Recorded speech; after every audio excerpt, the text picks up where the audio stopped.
Welcome back to Nutreco's Women in Science podcast series. In this second podcast, ahead of International Day of Women and Girls in Science, we're going to be talking to Ei Lin Ooi. But before we do that, let's ask ourselves a quick question.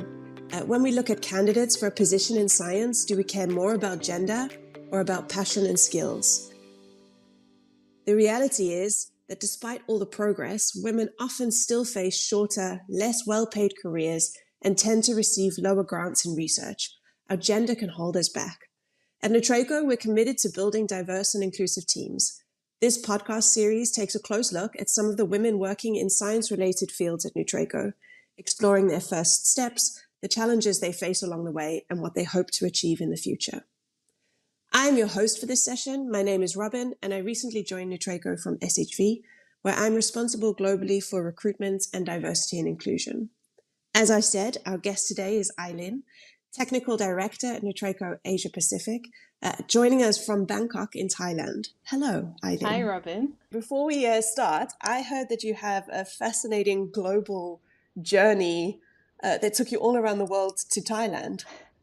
Yeah, I'm originally from Singapore, and with my education, I've had the opportunity to live and study and also work in different countries, from Canada to Scotland to Japan to Vietnam to Thailand.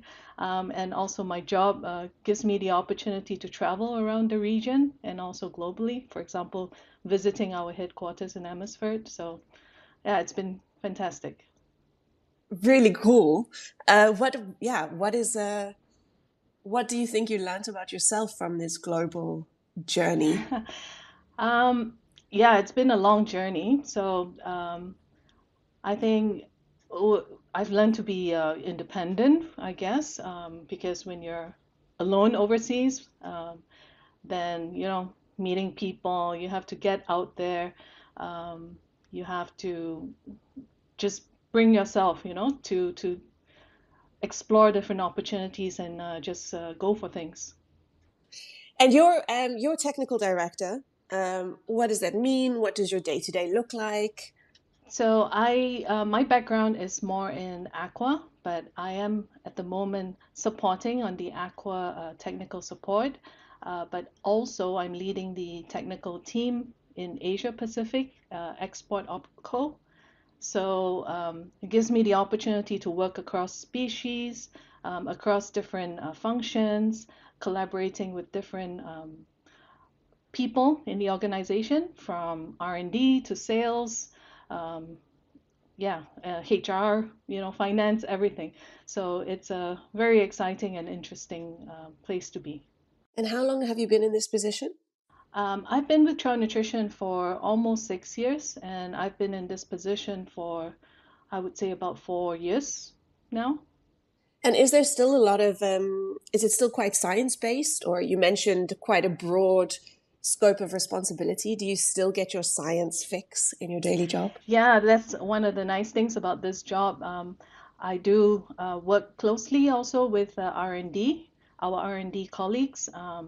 We hear about what's important in the industry, current issues, and also validating some of our solutions and products.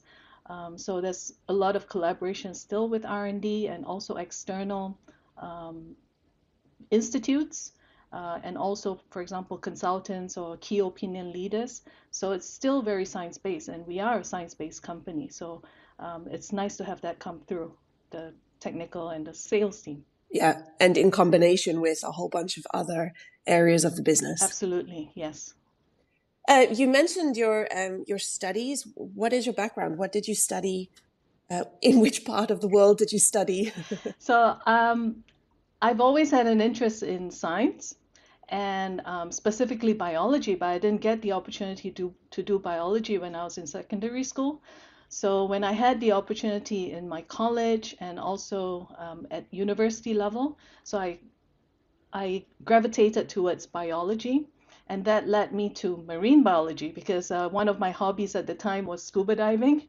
So naturally, I was quite intrigued to have the opportunity to study marine biology at the University of Guelph in Canada.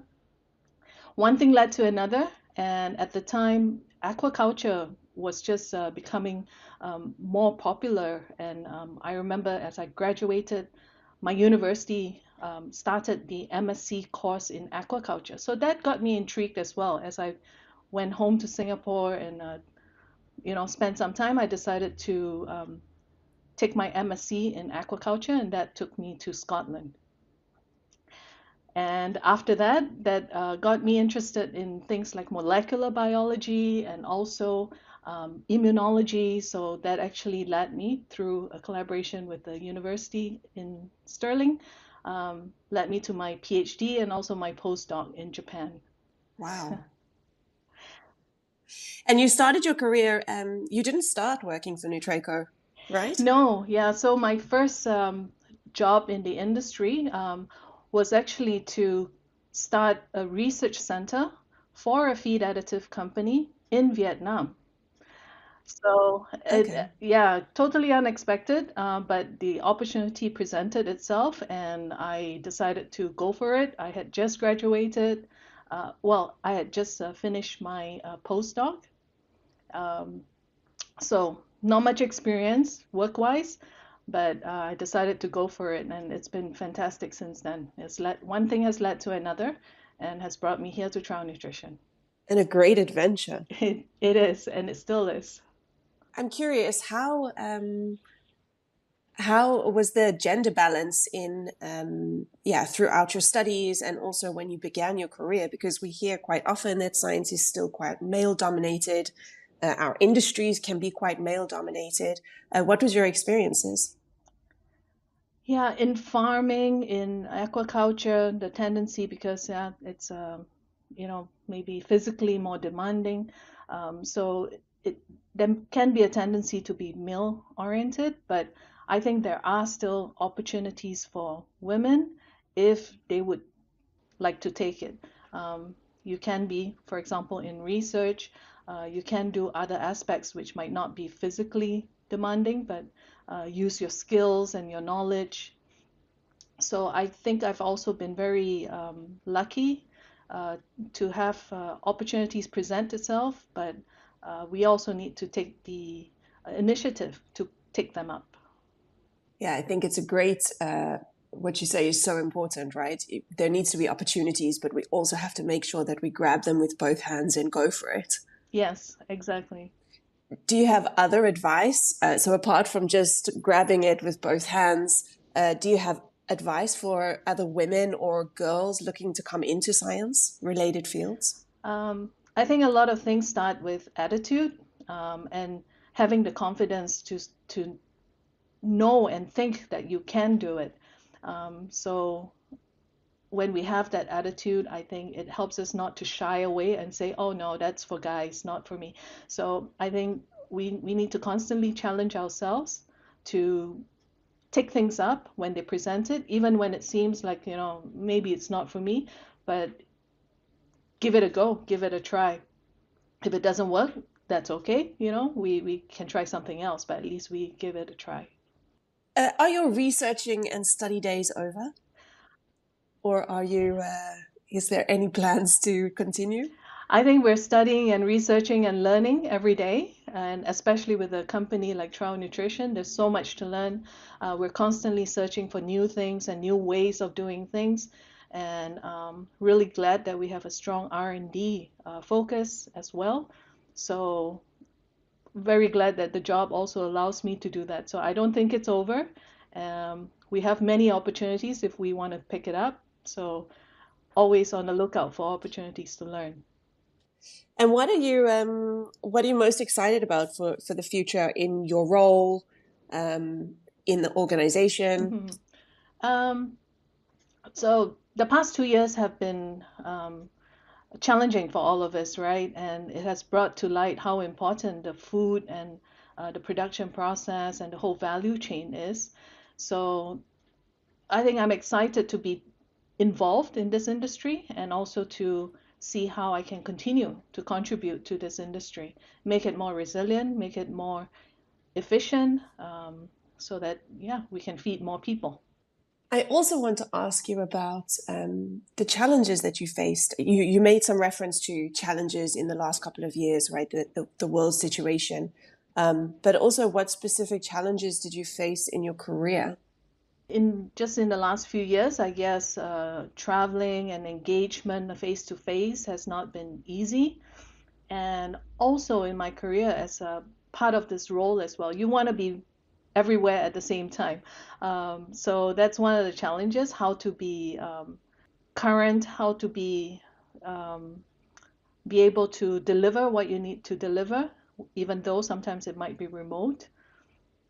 Did you find any any advantages to because of course the downside is, okay, we can't travel and we can't see each other face to face, but there are a lot of discussions about how in some ways the whole remote working made it more inclusive for people. What are your views on that?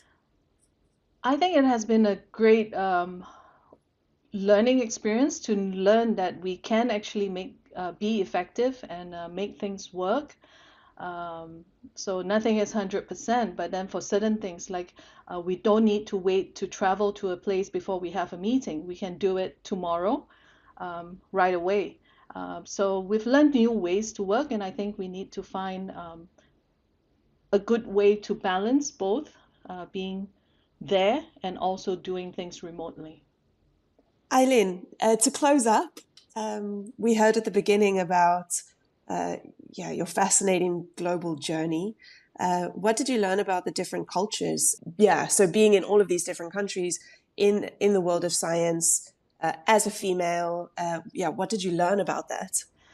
Big contrast between Asian culture and I guess Western culture and perhaps even Dutch, right? The Western cultures could be more direct, more upfront.